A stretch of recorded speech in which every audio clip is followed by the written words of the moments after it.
You were nothing before this podcast. You were a bluebird. You were a brownie. You were a Girl Scout cookie. That's just the facts. It's the one thing I do now. I couldn't even do a good Heather Chandler impression if I tried. TBH. She's iconic. I think she's probably one of my favorite bitchy characters. Like, zero remorse, no soul at all. Yeah, correct. This is the swamp. This is the swamp. The swamp is an acronym. Stands for some whack-ass movie podcasting. My name is Dara. I'm Emily. I'm the sleepy co-host. Second week in a row we have a sleepy co-host. Yeah, I didn't take a nap in the middle of this movie. I took a nap right after. Now we're recording. Did you have some, like, really eerie dreams? I feel like this movie would send me into, like, a... No, I like the dream that Veronica has where she's with the spaghetti. No, I wish. That'd be like a really aesthetically like tight dream. You know what I mean? Get your head shoved into like a cauldron of spaghetti. Yeah, no, not ideal. It could be worse. I just woke up sweating. Yeah, right. I'm always sweaty when I nap too. Right? So today, anyways, we are doing another installment of our Gaslight, Gatekeep, Girlboss themed month. And this is, I mean, there's so many ways to, like, put that theme, but I found when I'm, like, perusing on Letterboxd for all the movies we've done so far, it's always on people's playlists that are called, like, Female Joker. Or, like, this is my, like the Joker for ladies. I love like that. No, Good for Her movies is another one that I've just, like, everything so we've done so far. But, so we're doing Heather's today. I think this is absolutely falls under the Gaslight, Gatekeep, Girlboss theme. We got this requested a lot, and so I'm glad we finally found somewhere to, like, stick it in. Yeah, every time somebody requested it, I was like, fuck. Like, this is one of my favorite movies. I honestly can't believe it's taken us this long to get around to it. And so, since so many people wanted us to do it, I was really happy that it fit so good with our theme this month, and I was pumped to watch it. I feel like I watch this movie, like, at least every 3 months. It's definitely one that I circle back around to so much. It's just, it's so good. It's one of those I can quote it along with it. Like, I could probably verbatim do the whole movie. Oh my god, yeah. I remember it's like when you're in early high school and you first watch it for, like, the first time. And then, you're like, oh, this is fucking cool. Yeah. Fuck me gently with a chainsaw. Yeah. Like, great pate, Mom, but I got a motor if I'm going to make it to that funeral on time.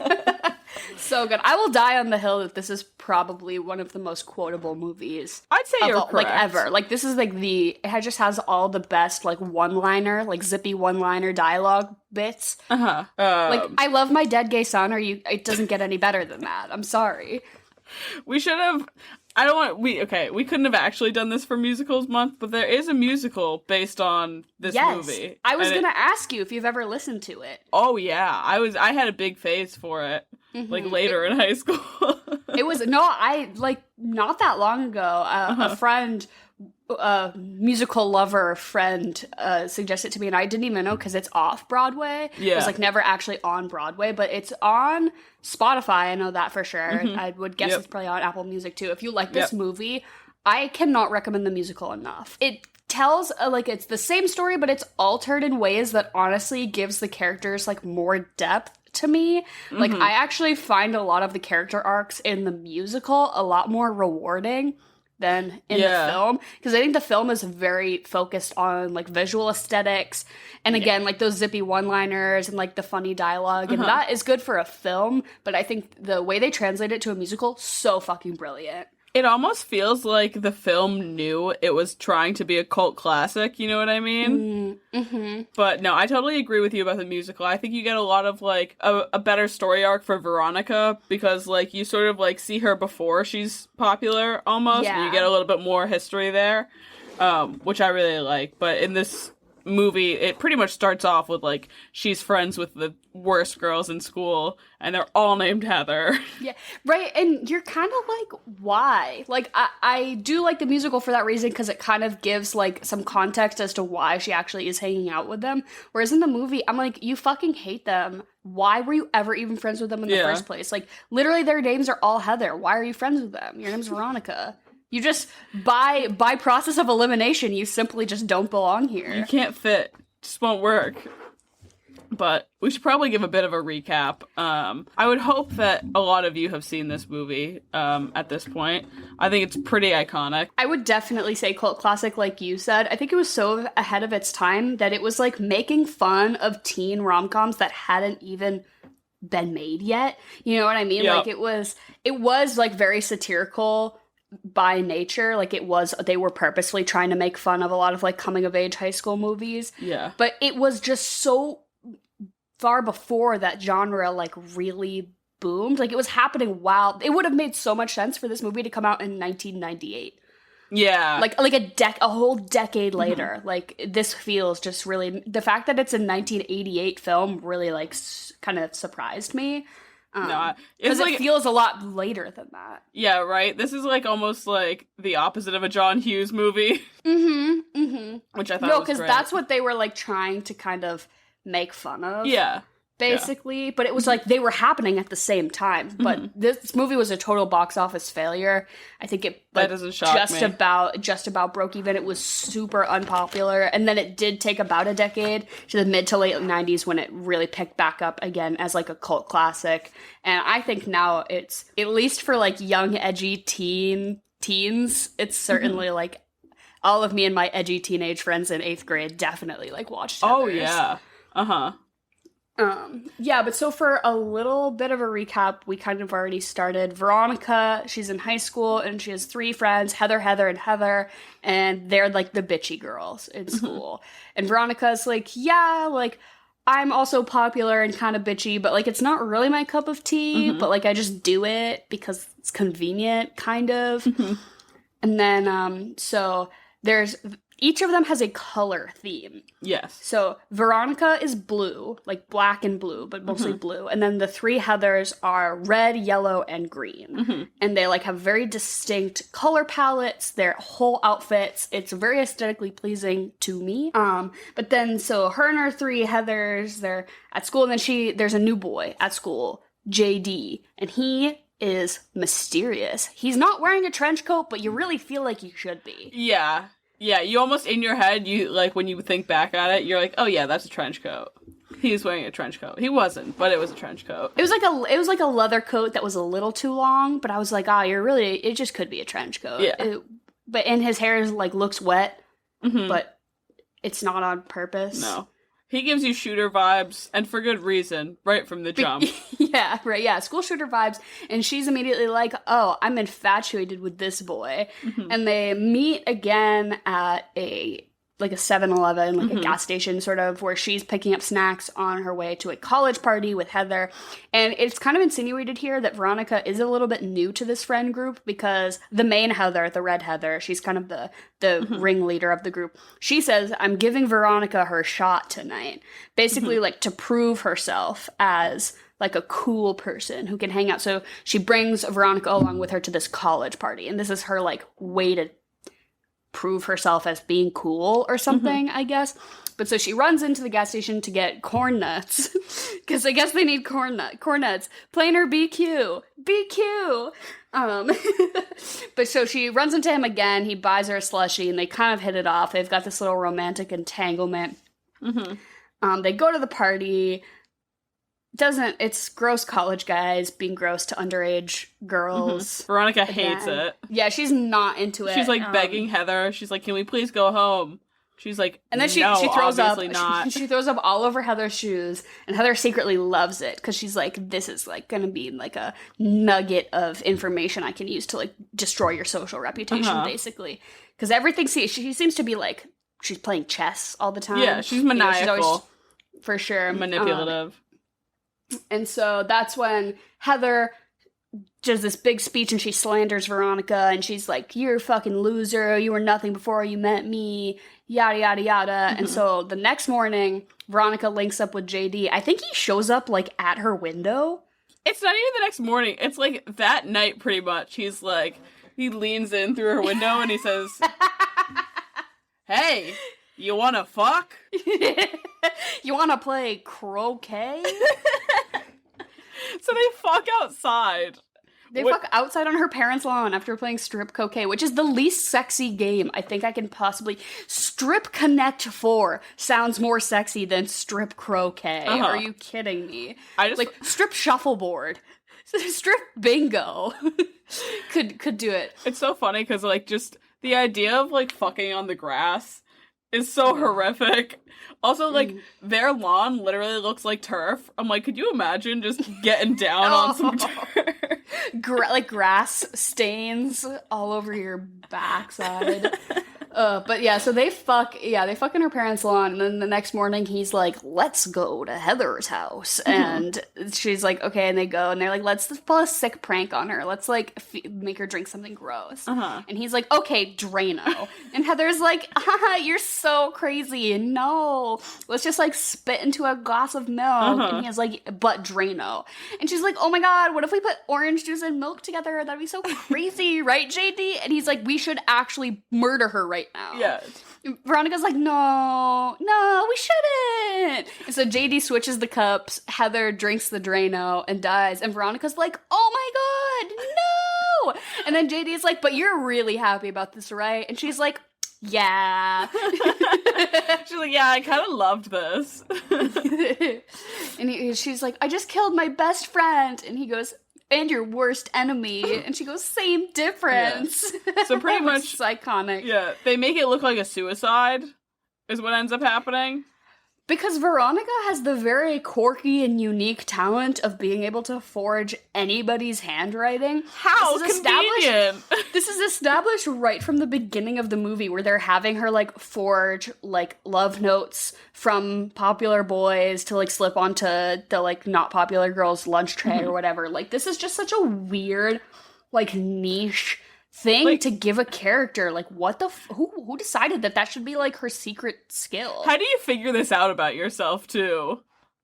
Like, forging enough parents' notes, like, to get out of school. Yeah, right. Like, wow, this is literally my mom's handwriting. I'm spot on. Maybe I should exploit this. Do you ever have to get your agenda book signed in, like, elementary school, where it'd be like, oh, this is your homework, and your parents had to sign your agenda book every night? No. Oh, that shit was fucking whack. And sometimes and you would get in trouble if they didn't sign it, and so sometimes if I forgot to ask, I would just, like, do it myself. Nice. But I guess that could be, if you have to forge your mom's signature on your agenda book. Yeah. Huh. And she, like, basically gave me permission. She was like, if I forget to sign it, like, just sign it. Like, your teacher's not gonna. I was in 3rd grade. I was like, I'm gonna go to jail.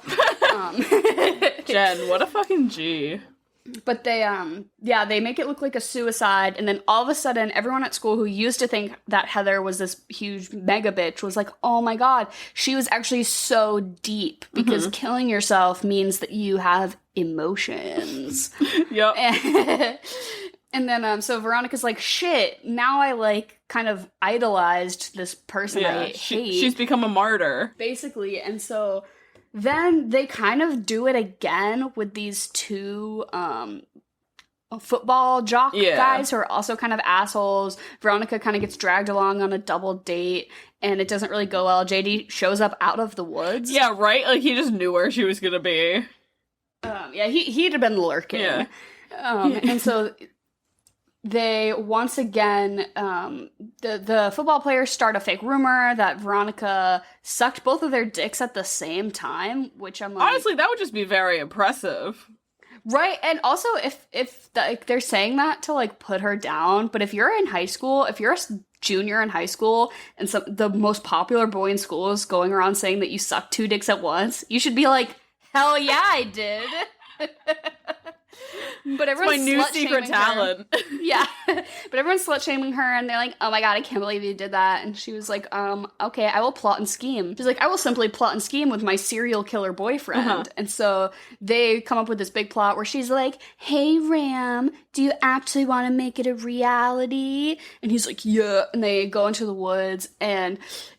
JD once again gaslights Veronica and says that the bullets they're going to use in the gun are ice luge bullets from World War II, which are, like, fake. They're going to break the skin, but they're not going to kill you. And... I'm sorry. Veronica knew. She gets so upset because, like, afterwards, of course, both of the football players are fucking dead. Like, the bullets are real. Like, how stupid do you have to be? Like, you knew what you were doing at that point. She's like, this doesn't sit quite right with me, but I don't know enough about World War II to dispute you, so it sounds good, JD. Pick up an encyclopedia, Veronica. Oh my god. And so, yeah, obviously the bullets are real. They end up shooting both of them, and then they stage a double suicide again to make it look like they were gay lovers. And mineral water. In one of my favorite scenes in this movie, she's like, do you have the homosexual artifacts? And he brings out this, like, bag full of, like, chocolates, lipstick, and they're like, and most importantly, mineral water. And she's like, it's come a really long way. And he's like, yeah, but we're in Ohio. Points were made. So then there's a funeral for the two of them, and we get the iconic line, I love my dead gay son. Mm-hmm. And again, if you have no interest in the musical, go and just listen to the song that's called I Love My Dead Gay Son. It's so fucking funny. It's probably the best one. In the whole musical, yeah. So even if you're not a musical person, but you enjoy the movie Heathers, go for, like, the shits and giggles, go listen to that song. Mm-hmm. But so then, now they're like, oh my god, I've killed a handful of people now. And so, basically, she's starting to be like, JD, this isn't really working out. Yeah. And he is like, okay, well, I'm going to be, like, abusive and manipulative to you, obviously. Mm-hmm. So he goes behind her back to the green Heather Duke. Yes. I'm going to guess. And he's like, you're got to be the new top bitch in town. And he gives her the red scrunchie. So now her color palette is red now because she is taking on the role as head Heather. And so she kind of steps into the head bitch position and gets all these people to sign a petition, which secretly says that they're all agreeing to commit suicide as a school. Uh-huh. And JD goes with a bomb. He goes under the school during a pep rally, and Veronica's like, oh my god, this motherfucker's up to something. And so she follows him. She tries to stop him. There's a bit of a kerfuffle scuffle. She gets the bomb to stop working. He straps it to his chest and leaves. I think she shoots his finger off. Yeah. She shoots his middle finger off, which is iconic. Dope as hell. And then she leaves. JD walks out behind her, blows himself up in front of the school, and then Veronica learns the lesson that friendship is important. Yeah, and that's the movie. Friendship is, new friends. Be friends with only people that you like. I don't know, something like that. I don't know that this message has too much of a good takeaway, or this movie. I want to talk about just how much trauma Veronica is going to have to deal with in the future from this. Right. So I was sitting there, I was like, she needs the most expensive, outstanding therapy that she can get. Like, she's gonna be one of those ladies that on her deathbed, like, confesses to, like, murders to her nurse kind of thing. I totally see that. I'd like to think that the blossoming friendship between her and Martha Dunstock will reverse a lot of damages, but I just don't know. I don't know about that. I don't think there's much that can reverse with movie nights. I don't know. Yeah. I have faith. Like, have you ever had like a dream where someone's died or anything like that? Maybe. No. I had like a dream like not too recent. It was very much like this, Heather's, where it was like someone died and it was on my like watch or something like that, and then I had to like hide a body or something like that, and X, Y, and Z. But it was the most just as a dream, it was the most stressful thing that had happened to me in a long time. I woke up like shaking and like sweating, and I was like, oh wow. And you have to like sit there and convince yourself. You're like, okay, that was a dream. I could not imagine actually having, like, being her and being like, yeah, I'm just gonna have to deal with the fact that I killed 3 people. See, in my dreams, I'm always, like, the one getting murdered. It's always, like, I'm running away from somebody with a knife. It's me. Yeah. When I'm like, Emily, I had the weirdest dream about you the other night. And you're like, no way, me too.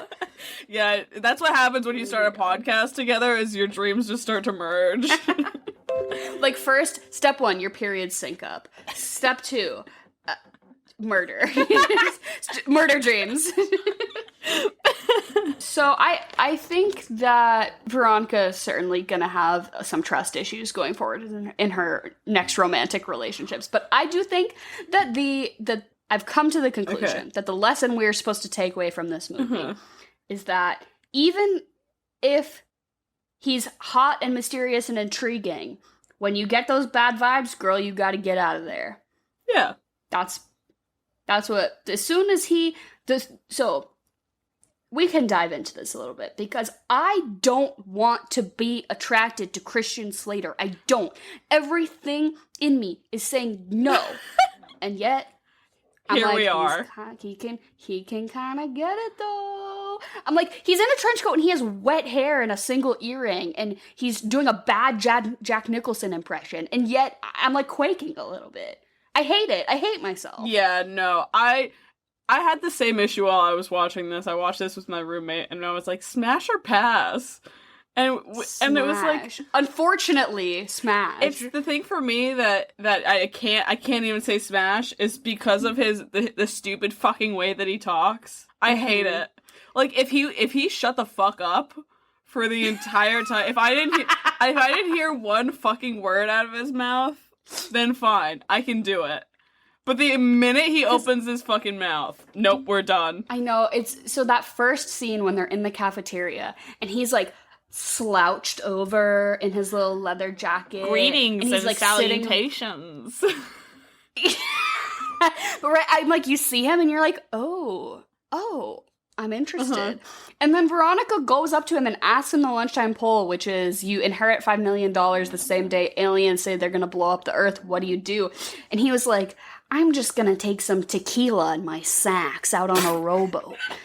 and I was like, why the fuck do I think you're hot? I want to kill myself. Like, that is the most asshole, pretentious thing anyone could possibly ever say. And yeah, all the greetings and salutations. No! Cut it out. Go to therapy. Sir? That question, though, I think is a good question for us to do for this month's giveaway. Oh, let's take that is a really good one. So for our giveaway this month, and we'll post this on our Instagram. You can comment, or we'll post a story and you can reply to it. You're given $5 million 2 days before aliens come to the planet and say they're going to blow it up. What do you do? So let us know. Yeah, and get real creative with it, because the people in the movie have shit fuck answers. They're like, I'd give it to Charlie. I would give it to my dad, who's a stockbroker. I love that. He's like, my dad's only the best broker in the state. Oh, fuck off.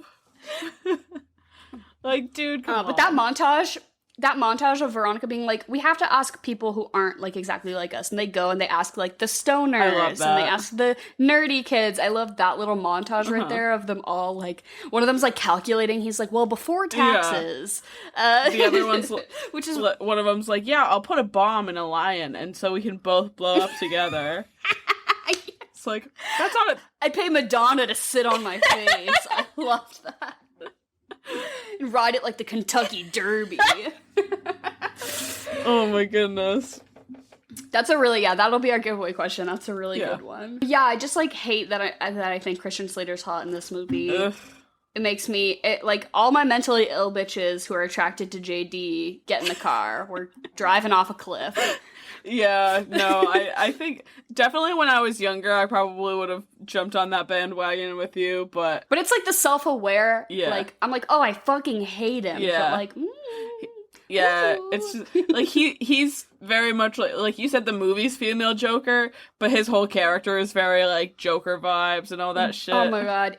Ugh. He said something at one point that was basically a paraphrasing of "We live in a society." Oh yeah, he said those words at one point. He fully said, "What was it? That the high school is society, the only place fucking A that the popular kids and the nerds can get along together is in heaven." And I was like, first of all, which I'm like. Are you religious, right? JD? That's what I was gonna say. I was like, he does not strike me as the heaven type. Like, bro, just say that you want to kill people and move on. Yeah. Admit that you're a psychopath. But there's also a really interesting dynamic between him and his dad, because his dad is also a fucking serial killer. Because his dad basically blows up buildings as his job. He's like a construction guy who demolishes buildings. And there's this whole thing about how JD's mom walked into a building 2 minutes before it was getting blown up, and she waved him from the window, which maybe it was a suicide. No, now that I think about it was. Oh, I thought it was like the dad intentionally killed him. No, I think definitely suicide. That's what I always read it as. Because he's a very sinister man. The way he's in that tracksuit. He's very sinister, and his son is very sinister. One of my roommates also posed this question because him and his son do this weird thing where they refer to each other like call me by your name kind of thing, where they've switched roles. But you know what I mean? Where where the dad gets home and the son says, "Hey son, how was school?" And the dad goes, "Oh, hey pa, how was work?" That. I liked it. I thought that was quirky. It's is it I don't know. I know it's not a kink thing, but it almost strikes me as a kink thing. I don't know how else to talk about. There's a lot to unpack with that statement. You are insinuating a lot of things about JD and his dad. Like I said it strikes me as a kink thing. I don't know it can fall under that, quite under that umbrella, but you know what I mean? Nobody used the word daddy, so... Exactly, yes. Let's be thankful for that. Papa. Papa! Oh my god. But he is literally doing a Jack Nicholson impression. He said it himself. So basically they had cast Brad Pitt actually for this role, and he was that I would have loved. And he was doing the readings and everything, and they're like, "You're a great kid, and you're gonna have a fine career with or without this movie, and we have to let you go because you just come off as too nice." They're like, even when you're trying to be a bad boy and a dick, it still comes off as that kind of genuine, we don't really get that possessed by Satan evil energy from you. And so then Christian Slater just walks up and does a Jack Nicholson impression, and they were like, "That's it. You got it. That's the kind of gross, slimy trench coat wearing motherfucker we need to play this school shooter." Ugh. And I guess also Winona Ryder, she was really passionate about doing this movie, and her publicist, her agent begged her to not do it. She was like, "This is gonna ruin your career. You'll never work again. This movie's gonna be a flop, and it's gonna paint you in a bad light." But I'm like, she had just got off of doing Beetlejuice. And I would say this movie is a little more crass than Beetlejuice, and sort of maybe the language or the themes. But I'm like, Beetlejuice is still that same kind of vein of gritty. Yeah, it's definitely in that same vein. I 100% agree. But it was because she was in this movie that she got the opportunity to audition for Edward Scissorhands, because same producer. So the producer liked her so much in this. I guess she was 15 in this movie, which is fucking crazy. God. Winona Ryder was 15 when they filmed this, and I guess all of her co-stars who were I know Christian Slater was 19. I know the other Heathers were all around 18, 19. And even the adults, they're when she is in front of that camera, she's a fucking star. They're she's the best, she's the most professional, poised, talented actor in this whole room, and there's no doubt about it. Every single person was holy shit, working next to her was fucking intimidating. And so I guess the producer really was "Oh, she's so right for this," and kind of nudged her on to do Edward Scissorhands. Love that. Pretty cool. Absolutely love that. Huh. That's just crazy to me that she was literally 15 years old. Remember when they used to cast teens as teens? Yeah, right. I know one of the Heathers is 23, and she lied and said she was 19 to get the role. It was the other blonde. The blonde one. Yeah, the yellow. The one who wears yellow. We're back at it again with another chocolate or vanilla interim special segment hosted by my mother, Jen. Jen, how are you? I'm good. How are you guys? I'm superb. That's excellent. And Chocolate or Vanilla is a game of your own invention where you give us two options and we all say which one we like better. It's very complex, very cerebral. Yeah. I'm not sure if everyone difficult here's to gonna get understand. Yeah. All right. So does this week's have a theme? It does. So because Heather's was made into a musical, which a lot of people probably don't know, right? We talked about that. It was the first thing we were both like, the musical, so we're both big fans. So this is movies turned musicals versus books turned movies. Okay, so repeat this: movies turned musicals, or musicals turned movies, or either. Probably both. Yeah, both. So book to movie versus musical to movie. Okay, Yes. okay. Yeah, I feel you. All right. So chocolate or vanilla? Chocolate. Vanilla. Chocolate. Mean Girls or The Notebook? Mean Girls.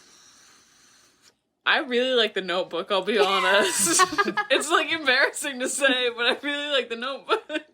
Yeah, you're turning a little red. You're like... Yeah.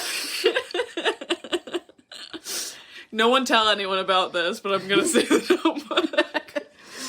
I would say it like depends on what kind of mood you're in, right? You know, but I would pick Mean Girls. School of Rock or Lord of the Rings? Oh my god. When you said School of Rock, and I was like, there's no way she says anything that I'm gonna pick over School of Rock, but I will be picking Lord of the Rings. It's just, if you just compare them at a base level of... Lord of the Rings just wins every category. I'm sorry.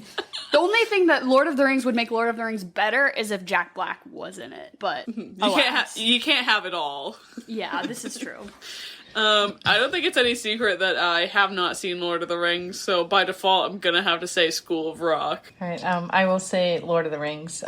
Although, fun story, we watched it when we had no power, and like so the generator could just do like the TV and like one light or whatever, and we watched the whole thing. That was really It's because we had them on DVD. Yeah. We like didn't have cable, so obviously I have the box set. Yeah. Like, it's the only thing to do in that scenario.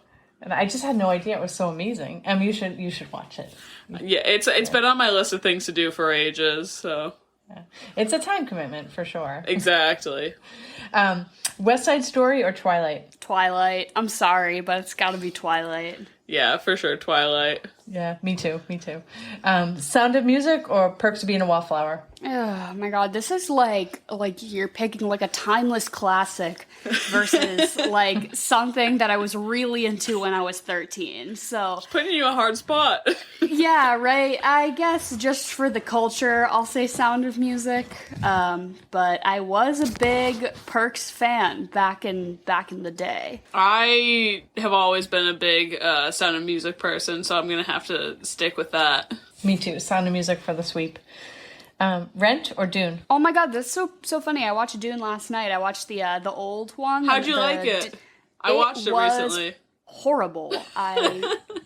Didn't understand like half of it, right? the stupidest, boringest movie. Like beautiful costumes, amazing set design, and I just couldn't be bothered to pay attention or care. It just really lost me. I'm excited for the new one, but it's gotten some mixed reviews from the people who got the early screener, so we'll have to see how it holds up. But I'm gonna pick, what was my other option? Rent. Oh, yeah, I'll pick Rent. Here's my thing, and this is probably a hot take. I kind of hate Rent. I never liked it. The music didn't do it for me. I watched like half of the movie and then said I quit, kind of like how I did with La La Land. So I'm gonna go with Dune just because I didn't love the original one, but it was kind of entertaining, and Zendaya's in the new one, so that has to have some merit. They're gonna make Zendaya wear blue contacts, so we'll see. I'll pick Rent. Of course I'll take Rent. Evan Hansen or Divergent? Oh my god. Dear Evan Hansen is just on a deep, dark pathway to something I don't want to crack into. So I'll pick Divergent because we love a teen dystopian fiction series in this house. Yeah, similar to Rent, I fucking hate Dear Evan Hansen. It's very depressing. It didn't feel like there was ever a good message there. No one had any good takeaways. It just felt icky to me. I left a bad taste in my mouth, and now with the new one and Ben Platt being 27 years old, portraying a 16-year-old, I can't take it. Yeah, no thank you. So I'll go with Divergent, because I did read all of those books. Me too.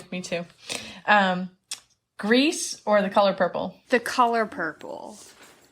I just don't think you can compare those two things even a little bit. Okay. Are you going to say Grease?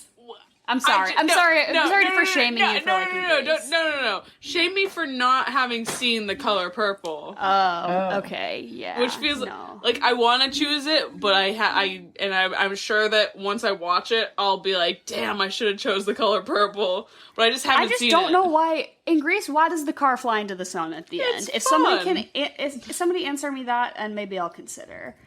Also, if we're talking about 47-year-olds playing high schoolers, Grease is the worst offender of all. But at least they were all 47-year-olders. Yeah. True. Like 47-year-olders? Have you seen that they're literally giving Dear Evan Hansen like the Irishman treatment and like de-aging Ben Platt's face? I love that. Yeah, they're putting the baby Snapchat filter on him. But yeah, I'll stick with Grease. Yeah, I'm actually going to say Grease too. I loved Grease back in the day. Chicago or Sisterhood of the Traveling Pants? Sisterhood of the Traveling Pants. I actually am working on a screenplay called Sisterhood of the Traveling Diva Cup, where it's the same story, but it's set in 2021, and there's a fun little menstrual twist to it, if you can guess. Oh, no. You shouldn't be putting your ideas like this out on the podcast for someone to steal. They're just... That was a joke. I'm not writing a screenplay. If somebody out there wants to write my screenplay, Sisterhood of the Traveling Diva Cup, please, the rights are yours. My goodness. I would love to watch that movie. But, see, I loved that Sisterhood of the Traveling Pants when I was a child, but, hold on, what was my other option? Chicago. Yeah, I can't. The only thing I can say that was offensive about Chicago was casting Richard Gere and having him sing. But it's good. It's so good beyond that, so I'll stick with Chicago. I will also take Chicago. Yeah. Aladdin or I Am Number 4? Okay, here's the thing. This is another Jen. I wasn't going to do any repeats. I tried to do no repeats. I'm like, I got to put I Am Number 4 in there. This is another Jen thing that is just like, it's one of those things that they only kept writing the books because you were buying them. So they were like, I Am Number 27 is out just for you, Jen. We only printed one copy. You said we love a dystopian teen novel in this house, and okay, there you go. I'm sorry. Not all teen dystopian novels are created equal. Yeah, that's like the one that I didn't read. So good. Yeah, nobody but my mom read it. I think I read it because I was forced to, I think. What was my other choice? Aladdin. Yeah, I guess I'll pick Aladdin. Yeah, I'll have to go with Aladdin. Well, I will take I Am Number 4 for the win. Lion King or Fight Club? Lion King. Yeah, Lion King. Yeah, Lion King too. Kinky Boots or Hunger Games? A lot of teen dystopian this week, Jen. I love it. You were in a mood. I will say The Hunger Games. I've never seen Kinky Boots. The movie or the musical. Musical's great. I haven't seen the movie, but I think that I read The Hunger Games like trilogy at least 5 times over when I was in like the 8th grade. So I have to say The Hunger Games. I'll go with The Hunger Games too. Dreamgirls or Goldfinch? See, the Goldfinch movie was shit garbage, but I've actually never seen Dreamgirls, but I do listen to the soundtrack in my car a lot, so I'll pick Dreamgirls. Did you ever try and read The Goldfinch, like the book? I read it. It was really good. The book was 100 times better than the movie, which I know people like always say about every book, but this book, it was really, really, really true. Well, the movie also just happened to be exceptionally bad. Yeah. But the book was actually pretty good. I got like a fourth of the way through it, and then I kind of just stopped for some reason. So, not to spoil, but somebody says to me, "I don't want to read it because it starts really slow," and I'm like, No, it doesn't. The Met blew up in the first 2 pages. Like, why would you say it starts slow? No, it doesn't. It doesn't start slow. I think after that, like, it's hard to like follow up. You know what I mean? Maybe that's more what they meant. But I don't know. But I'll go with Dreamgirls. All right, I will. I'll take Dreamgirls also. Legally Blonde or Princess Bride? Oh, Legally Blonde. Yeah, Legally Blonde for sure. Yeah. I'm gonna go Princess Bride. I just can't pick something that has Jennifer Coolidge in it versus something that doesn't have Jennifer Coolidge in it. True. These are just the rules in which I live my life. That's fair. I don't think anyone could blame you. I think everyone should live by that. So that is all. Well, thanks. This is a good one. Yeah, thank you. Yeah, thank you. Thanks for coming on this week. Yeah. It's really making me think I need to go. Yeah, it's making me think that you both need to go watch The Color Purple. Yeah. Is what I'm thinking. No, I do. Which should I watch first? The Color Purple or all of the Lord of the Rings movies? They're both. The Color Purple is also like a 3-hour-long movie. Oh my god. You know, take your pick. I'll watch like 1 or 2 of like the Lord of the Rings ones, and then I'll just throw in a mixer. The Color Purple in the middle as an intermission, a little intermission. That'd be pretty good, actually. But so the fashion in this movie is fucking outstanding. So I'll say it. Iconic. So many good Halloween costumes you can do from this movie too. Like any degree of like, if there's 3 of you, you can be Heathers. 3 Heathers. If there's 4 of you, you can be the Heathers and Veronica. Everyone just has such an iconic look. I'd like to see someone as like Veronica at the end of the movie. After JD's literally blown himself up in front of her. That picture is so iconic. I know it's used in so many memes where it's like, I don't know, like me after whatever, and it's her just like with soot on her face and her hair is a mess. And I'm like, I feel that. That's how I feel. I always thought it was so funny that first of all, she just watches this man blow up, goes about her day. No. But 2, how did she know what the blast radius on that thing was gonna be? Like, she's just standing there. She does. She's like, all right, guess I'm gonna watch him blow up, like, 10 feet away. She mentions earlier in the movie that she had, like, genius-level IQs as a kid, and how they wanted to put her, like, into high school when she was in, like, 3rd grade or something, but her parents said, like, no, that's gonna be bad for your social adjustment. This is a conversation they have after they fuck on the croquet course. I totally missed that. I was thinking about fucking on the grass and how uncomfortable that would be. But she was like, yeah, I have this genius IQ, but they, like, didn't want to push me through to, like, skip a bunch of grades. So now I use my genius IQ to choose what color lip gloss to wear. And so maybe Veronica did the math. She did the physics problem in her head of, like, okay, ready? This is how it would be, like, on the SATs. If JD is wearing 7 sticks of dynamite wired with red, blue, and green wires onto a alarm clock battery, and Veronica is standing exactly 26 feet away, will she or will she perish not? in the flames? Defend your answer. No, that would be more like, you know, like those AP tests we had to take. This is like, if you take AP physics, they're like, you're gonna need to watch the movie Heathers, and you're gonna need to justify Veronica's decision to not scurry away. Oh my god, we should be the ones writing AP tests. Yeah. No, it's like a joint you put together, like an AP physics student and like an AP like film. Mm-hmm. Do they have that Definitely for high school? not. Probably not. But or like college, you know, you put together a physics major and a film major, and you're like, the 2 of you are gonna have to work this out. But sorry, back to the fashion of this film. One of my favorite tidbits about it was that literally anytime and anywhere that Veronica is writing in her journal, she whips out this monocle. I was like, literally, so fucking good. I get it, like when you're at home and it's like, you're gonna be a little more quirky. You're the main character. I get it. But like, she's literally like in school, like at her desk or like on the staircase. She's just sitting down, like scribbling with like furiously while she has this monocle attached to her fucking eye. Do the most, queen. I'm no optometrist, but monocles Are those for people who only have one eye that's bad?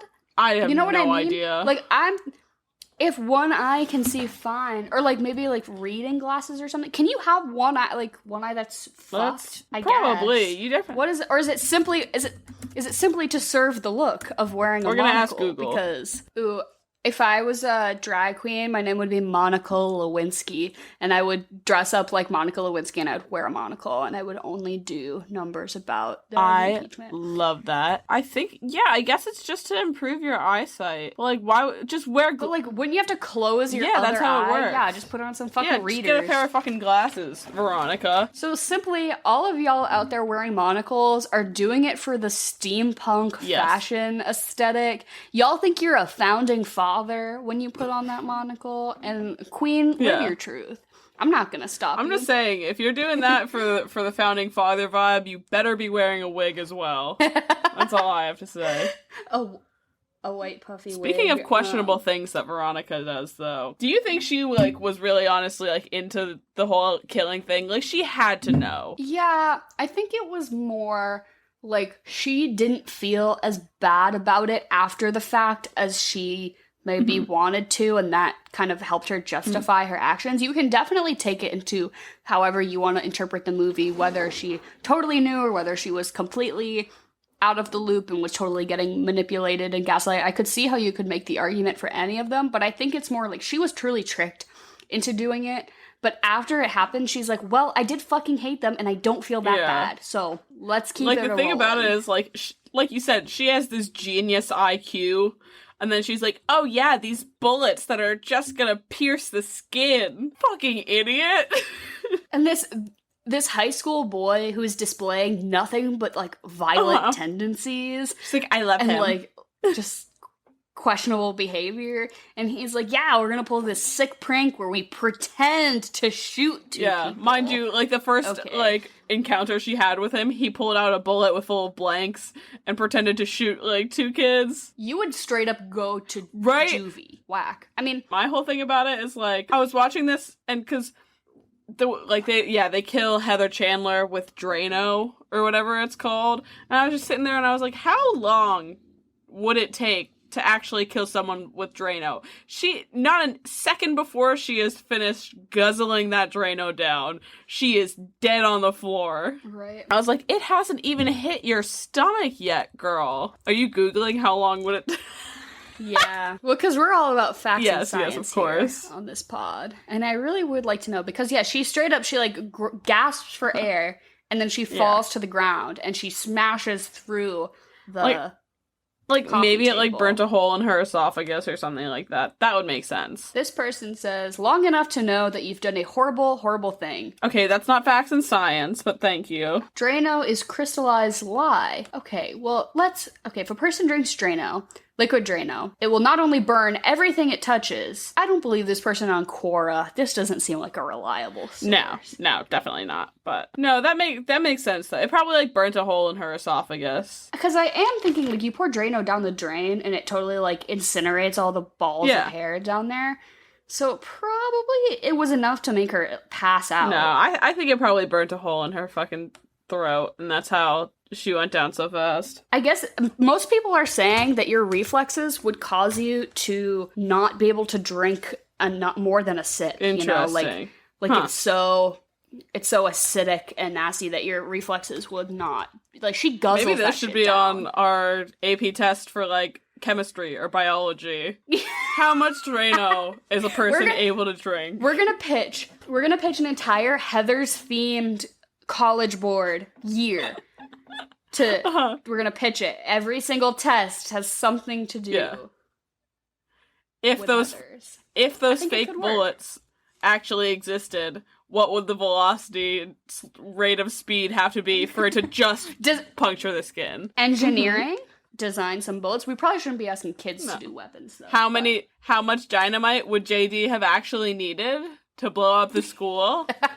Yeah, right. He also like made that in his house, and I'm like, boy, you just have sticks his of dad's a dynamite construction laying guy. around. Oh, because his dad blows up buildings. The one thing that I found really rather ridiculous about that scene is like, dude, I wouldn't even know how to get to the basement of my high school, let alone like under the school cafeteria, the gymnasium, in the boiler room.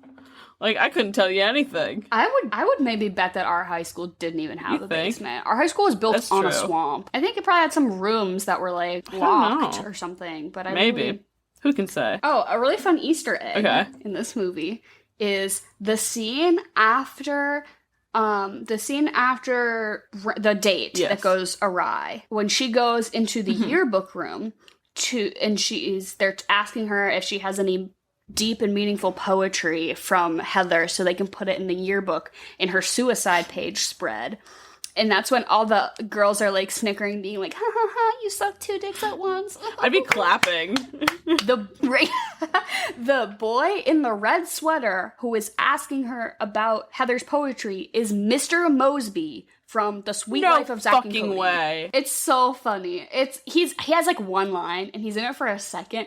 But if you ever watch Heathers again, the boy in the red sweater in the yearbook room is fucking Mr. Mosby. Oh, I'm obsessed. My God. Oh, that's fucking outstanding. I love that. It's really good. It's also pretty interesting that a lot of the actors in this didn't really go on to do much else. I know that the Heather with the brown hair, Heather Duke, she went on to be on Beverly Hills 90210.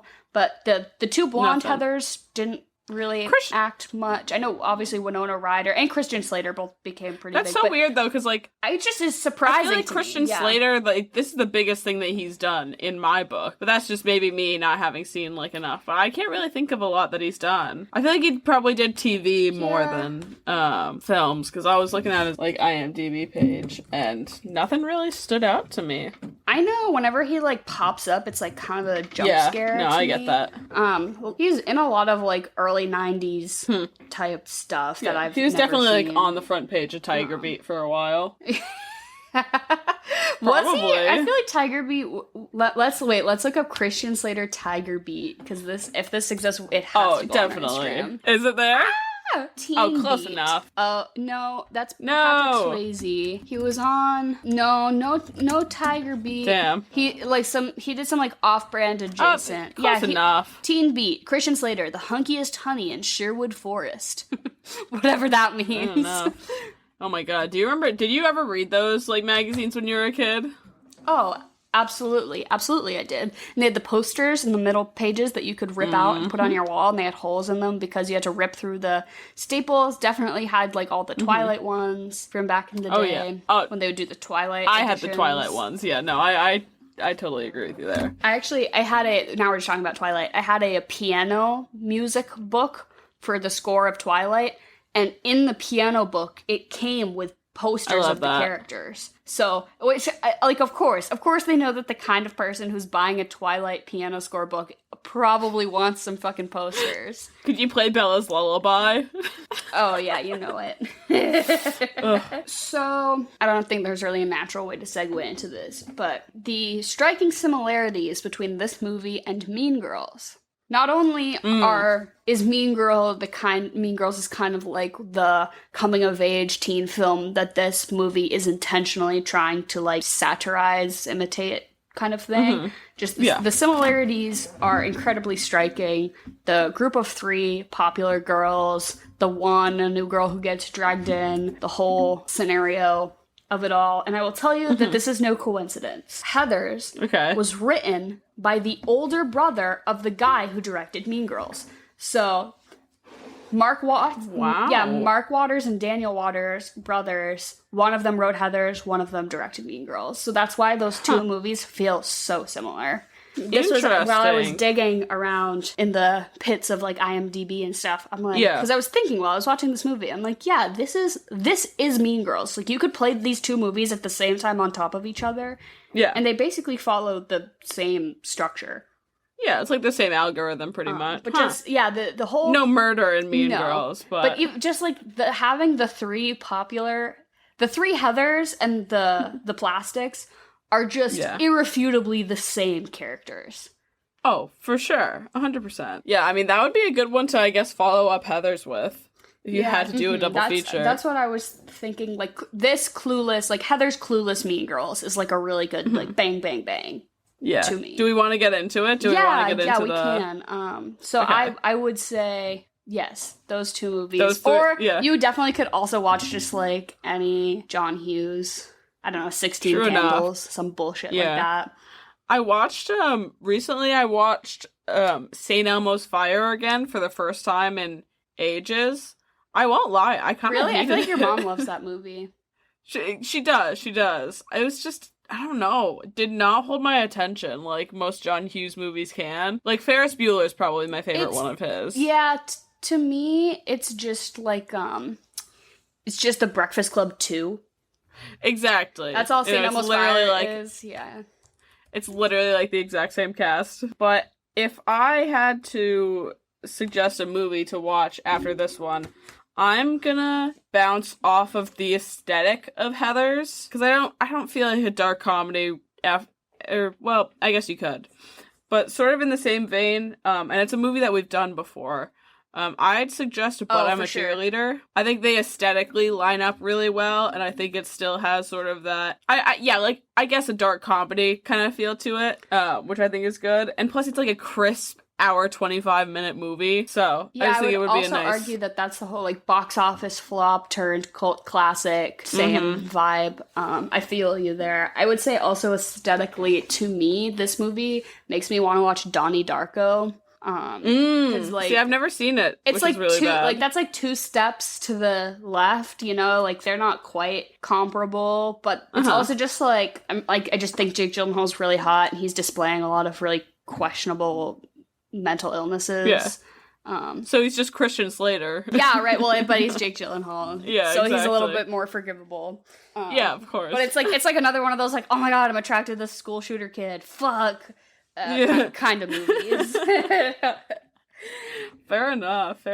Yeah, like, are you picking JD to fuck and fuck, marry, kill? Or are we gonna? They're in high school. Get into this? They're in high school. Oh shit! Yeah, he was 19 in real life, which is still like. Yeah. This is a little. Ooh, who can we actually do fuck, marry, kill this week? Essentially, I think we could do the hippy dippy English teacher who wants everyone to say kumbaya. We could do either of Veronica's parents. We could do JD's dad. Yeah, I don't really know how many adults we see. We don't really see a ton of adults in this movie. The priest. The priest. Yeah, who was that actor in Beetlejuice? Damn, yeah, we can't. I don't know. I would say we can do Veronica's mom, the JD's dad, and the hippy dippy English teacher. Oh, I'm gonna kill JD's dad because he freaks me the fuck out. No, I hate him. You know, if you fuck him, there's gonna be some weird dialogue. Yeah, exactly. I don't want that. It's like JD, don't open your fucking mouth. Like, if I had to fuck. And then I guess I'd fuck the hippy dippy English teacher because I want to marry Veronica's mom. She sucks though. Both of her parents suck. I absolutely love those 2 scenes where the dialogue is exactly the same. Yeah. And she sits down and they have pate. And the first time he's like, why do I read these damn spy novels? And she's like, it's because you're an idiot. You're an idiot. But then the next time he's like, why do I smoke these damn cigars? It's because you're an idiot. And she says, great pate, mom, but I got a motor. Both times. I love it. Funny. Mm-hmm. So would you marry the hippie English teacher? She just pissed me off. I don't like her either. I don't know. I might you know that show Mom Swap? Wife Swap. Yes. You know that show Wife Swap? I might wife swap my way into JD's life and force him to go to therapy. Or I'd make him join the military or something fucked like that. You know, I'd really get him straightened out in his last years before becoming an adult. So if I marry JD's dad, maybe I can really crack the whip. I don't really think I'd be that good of a parent, though, so I don't know if I could handle that, TBH. So actually, I changed my mind. I'm gonna kill JD's dad, so he's an orphan now. I guess I'll fuck Veronica's mom, and I'll marry the English teacher. Unfortunately, there's not really a good trio. Because, obviously I want to marry Winona Ryder, but she's 15 here, so we'll just have to wait. Cover a movie where she's of age. Yeah, really. And so, what about food and drink? I'm a little stumped on this one. I didn't come to the table with anything. So the foods that they mention in the movie, pate, of course. This is the second. So I noted that this is the second movie we've covered where somebody showers with all of their clothes on. This is also the second movie we've covered, Casino Royale, where Vesper just fucking chills in the shower. But like as soon as Veronica steps into the shower with all her clothes on, I'm like, are we doing this again, Vesper? Are you kidding? But this is also the second movie we've covered that like prominently features pate. So I just thought that was weird because we had duck liver. Fantastic Mr. Fox. Yeah, it was like duck liver, goose donuts liver, or something. Yeah, it's just basically pate. Ugh. But no, so I would say do not fucking eat pate for this. The only other thing you could really nuts. do, get a slushie. A slushie. I think you should get a slushie. Here's my suggestion. You go out to like your 7-Eleven or your Cumberland Farms if you're a native New Englander, as we are, and you force yourself to buy one of like those like an actual piece of food that they sell, like a hot dog or a piece of pizza. A corn dog. Oh. Yeah. And if not, then like you can just do spaghetti because they talked about like Veronica's favorite food is spaghetti, which also like maybe like a hot take, but that's the lamest favorite meal you can fucking have. That's like a spaghetti meal. Spaghetti with a lot of oregano. Shut the fuck up. That's your favorite meal? Your parents regularly feed you pate. I know you guys have the money for like some fancy dinners. And you're like, yeah, no, spaghetti is my shit. Fuck off. I would say, have you ever had one of those like wine slushies? Yes. Oh, yeah. That is a good idea. Get like a boozy slushie. They usually have them at liquor stores or like gas stations. You can get like fruit punch ones and stuff, but I feel like they're too sweet. I like the wine slushies. Yeah, those are really good. I've gone to like some like vineyards kind of thing, and they'll have them, which is really good. Wineries, whatever you call them. I would say do a wine slushie, and then I would also say if you don't want to eat a food that's directly mentioned in the movie, I would say that you have to make snacks in accordance to the Heather's color scheme. So you have to have a red, a green, a yellow, and a blue. Maybe just like separate M&Ms out by color or something. Yeah. Or like, 4 bowls of candy of those colors or something like that. I don't know. Get fun with it. Dips, maybe? Like a red dip. I don't know what you do for blue. That's a little off. I don't know. Maybe like blue. Have you ever had those like blue tortilla chips? Yeah. You could do, like, salsa. You could do like salsa, queso. What's green? Like could some do sort of. I don't know. Like, and then there's like green salsas too. And then like green chilies. Blue corn chips. So then you have every color. That's my little creative twist. Yeah, no, I think that's good. I think, I like the idea of like a wine slushie and like just some spaghetti if you're really not feeling like putting the effort in. Wine slushie and spaghetti sounds like a heavy meal. Oh, yeah. I could feel that. Yeah. You're taking a nap right after. Yeah. But, yeah. So, what would you rate this? I'm going to give this movie an 8.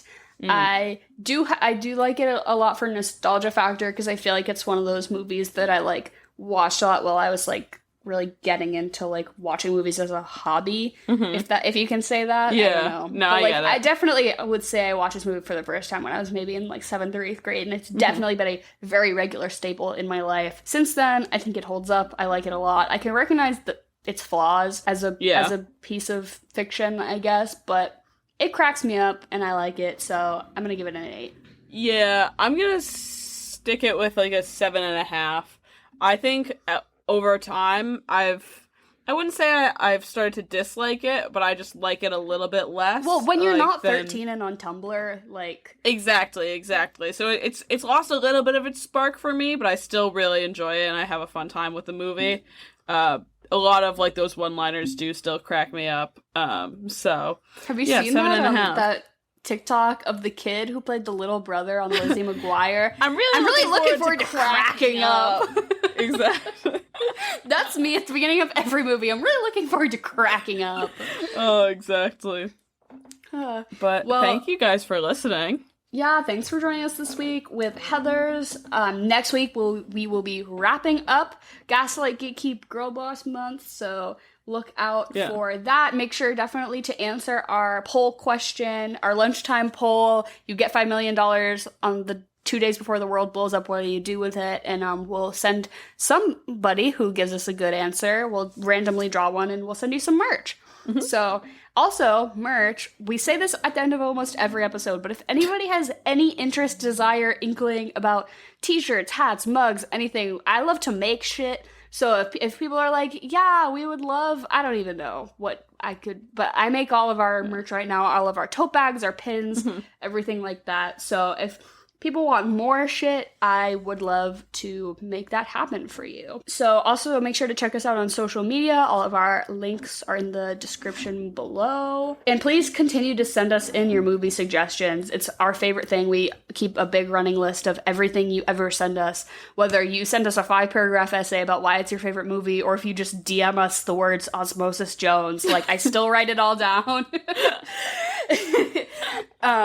And that's why, like, we really were excited to talk about this one today, because we knew a handful of people had reached out wanting us to cover it. So definitely send us in any movie you want us to watch, cover, talk about. We love to hear from you. And I love my dead gay son. My dead gay son. My dead gay son. My dead gay son. My dead gay son.